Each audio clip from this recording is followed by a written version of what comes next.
Good afternoon, everyone. Afternoon. And thank you for coming here. Governor Moore, Secretary Day, DHCD, Laura Barclay, Old Takoma Business Association, all the local officials, Mayor Cersei, all the local officials, thank you. This day is very important to my family, to the community, and we are just so grateful that you came to support us. We've served in Takoma Park community for 13 years now, and we now have a permanent home here. And we know that we will be here.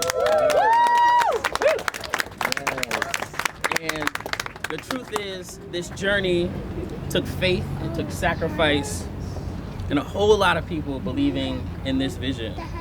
I'm deeply thankful to everyone who helped us get here. My wife and my family, my dad's here, my brothers, our teachers, our staff, all of the hard work that our teachers did and the dedication that they gave to their students are the reason why we grew, the reason why we are here today. It is a team effort along with the community. So I'm very, very thankful for that. And everyone who stepped up and helped us purchase this building. We have come a long way. I wanted to sincerely to thank the state of Maryland, to DHCD, and Project Restore for the support that we got to be able to renovate this building.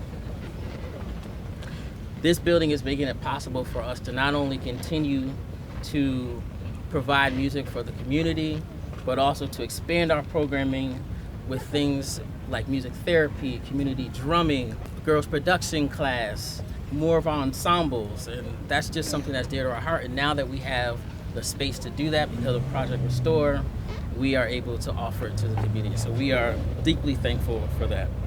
This is more than just a building to us. It's a place where young people, teenagers, families will grow in confidence, creativity, and community for years to come. Thank you all for being here, and welcome to the new home of Richardson School of Music.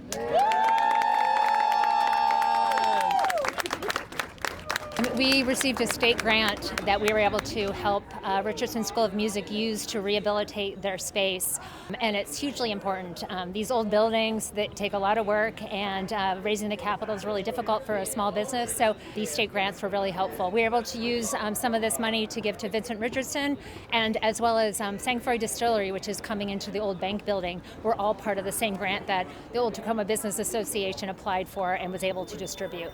The Richardson School of Music received 2 state grant programs for this, and also a grant program from the city, or a grant award from the city. But other businesses along this strip have benefited. Other businesses in the city, for sure. People's Books, they did their whole exterior with the grant from the city last year. So even a small amount of money can make a big difference in the community. This is a wonderful moment for the city. First of all, Richardson School of Music has been here for a long time, and this renovation and this ability for them to put down their roots here permanently, it's wonderful for everybody. And the more music, the better in the city of Takoma Park, which has a long, long history of being a leader in the music world. So it's great that they're making their home here. Our local businesses are the heartbeat of our community. They not only bring culture and diversity, but like Richardson School of Music, they set the stage for impacting young lives for generations to come. And you only get that feel, you only get that experience when you're able to shop local, eat local, and experience the unique vibes that so many of our small businesses here in Takoma Park bring. Yeah. Hey, you ready? Moving there? Countdown going? Here we go. Here we go. 3, 3, 2, 1. Good job. You got a ribbon. This is such a beautiful family, and we are so grateful. We're so grateful that you all chose us, that you chose this community, that you chose this neighborhood, that you chose this state. It means the world. to be able to do this with you, and you got a chance to cut your first ribbon. This is also what partnership looks like. This is what happens when you watch the federal and the state and local governments get together and say that our job is not to fix the problems. Our job is to actually allow the community to lead. That our job, that our communities don't need saving. Our communities need us to provide the support and then get out of the way. Let them lead. Because that's exactly what this represents. That the pathway to work, wages, and wealth, the thing we want for every single Marylander, work, wages, wealth, that happens when the community are the ones who are in the driver's seat. And so we're so grateful for today about what this means, about what it represents, about how Project Restore and the work that's now being deployed and the capital being deployed all over the state of Maryland, that this is about a larger community buildup and a build that our neighbors need and that our neighbors are going to lead on. And so we're deeply, deeply grateful. I'll say one more top line, because I know some people have asked me about Kristi Noem. Let me just take this from jump. This is a good day. This is something that, frankly, we have called for this ever since last year when she denied any support for Western Maryland, even though they had historic floods. And we made a personal appeal to try to make sure that the federal government could see our people in Allegheny and Garrett County. Once again, they said no, even though that area qualified for the support. In fact, not a single jurisdiction that has not voted for Donald Trump has gotten a single dollar in federal disaster relief. So my response is good riddance. But then that the new secretary, I hope that we can work with the new secretary to make sure that all of our communities in Maryland, including our communities in Western Maryland, who thus far have been denied any supports, the hope is that we can work with the new secretary to make sure that this can be a federal administration that sees everybody and not just the states that voted for them. The most productive interactions that I've had with the president have not been over social media. That, and I've been very clear that there is nothing that I will not do to protect my people. There is nothing that I will not do to make sure that our people are supported and that Maryland is getting not just their fair share, but I want Maryland to get their unfair share because of how much we contribute to this country. But I also am very clear that while I will work with anyone, I will bow to no one. Yes.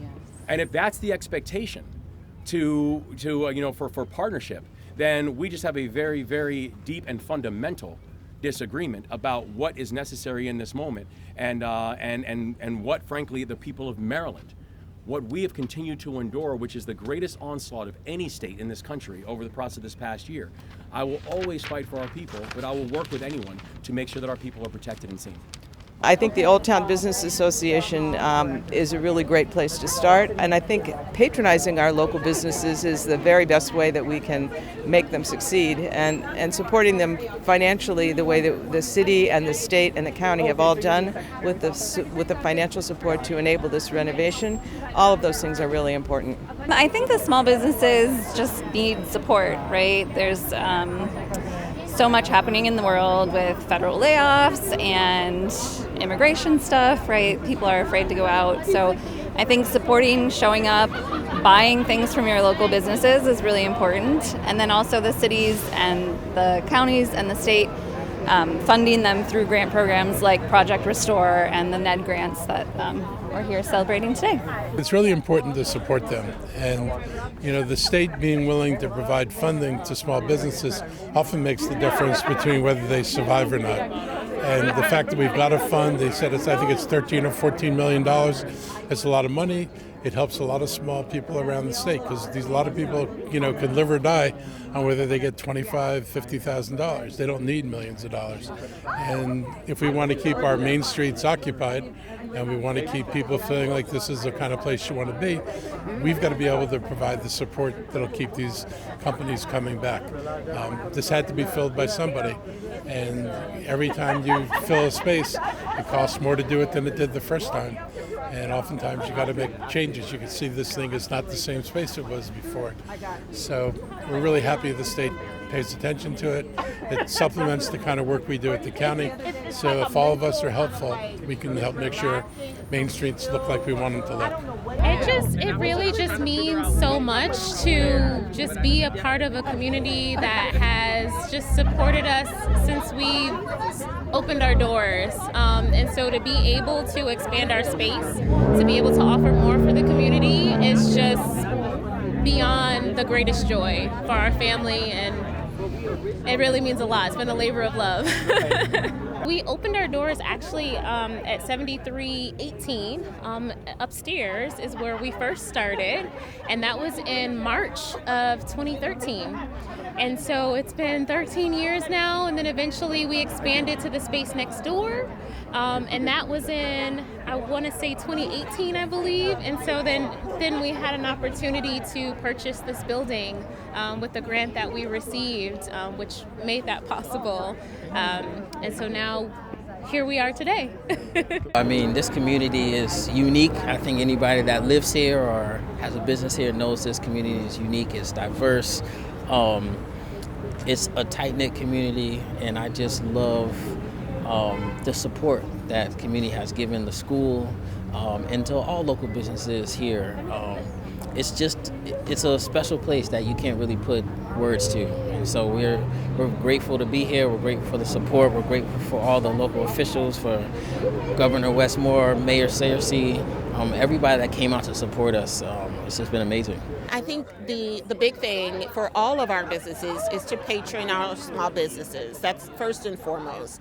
Many small businesses don't have the same infrastructure and resources as larger businesses, so making sure that we're able to shop local and support our local businesses. But another thing that was really telling, even with the Richardson School of Music, is that community actually came together to help with problem solving for a local business. And so it's not just about buying goods, it's about actually bringing to the table community connections so that we can make sure that not just we thrive as individuals, but as that business grows, we thrive as a community. I want to see more of them. We've seen so many of our smaller businesses start in smaller storefronts and then expand into additional businesses or additional locations that are much larger. I want to see more of that, and I want to see more of that growth throughout our city because, again, when our small businesses thrive, we thrive as a community, and they're able to bring to the table the things that are so important to our community. When we get new students, we call them, we say you're part of now the RSM family, because, that's the kind of atmosphere that we really work to make sure the students feel that way when they're at RSM, is that they're part of our family. And the music community that we've created along with the community has been just undeniably beautiful. So we're just thankful. I will say though too, it is good to be home. For those who might not know, I was born in Takoma Park. So it's good to be home. It is good to be home, and it's great seeing this built out in my birthplace, man. This is all right. God bless y'all. God bless y'all. Thank you. Thank you.